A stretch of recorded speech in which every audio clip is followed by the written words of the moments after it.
So what's up mga homies? So nandito na naman tayo sa Notorious Motorsport. So piyesta ng Quiapo, Black Nazarene. So dyan kami galing sa Quiapo. So January 9, sobrang memorable sa amin yan yung Quiapo na yan. Dahil dyan ako lumaki, dyan ako pinanganak. Tapos graduate ako na San Beda. So happy fiesta sa mga tiga Quiapo. So balik na naman tayo dito sa sa project natin. So may project tayo ngayon, Land Cruiser. So even mga 4x4 na kotse, nagpapa full exhaust pa rin at nagpapa downpipe or headers kasi lahat ng kotse mas maganda kung naka full exhaust or mas mabilis. So ito ginawa namin. So ito yung pipings niya, yung ginamit namin na muffler tip. Tapos ito yung pinaka-exhaust niya. Yan. So ito, medyo may conversion to. Dahil ang ginamit nila dito, nagpalit sila ng engine. So ito, gumamit kami ng chambered muffler. Tapos 3-inch dito, gumamit kami ng 3-inch dito downpipe niya.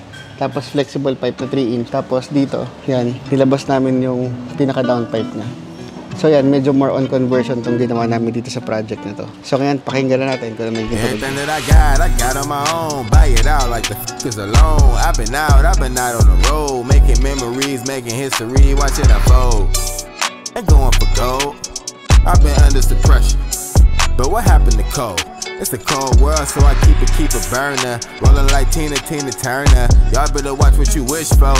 Looking like Timmy Turner. I ain't asked for no handouts, I don't need no assistance. Never wanted to stand out, never wanted to fit in. I just wanted to blend, wanted consistency. Yeah, wanted some distancing. All of you niggas can kiss the ring. Yeah, to go.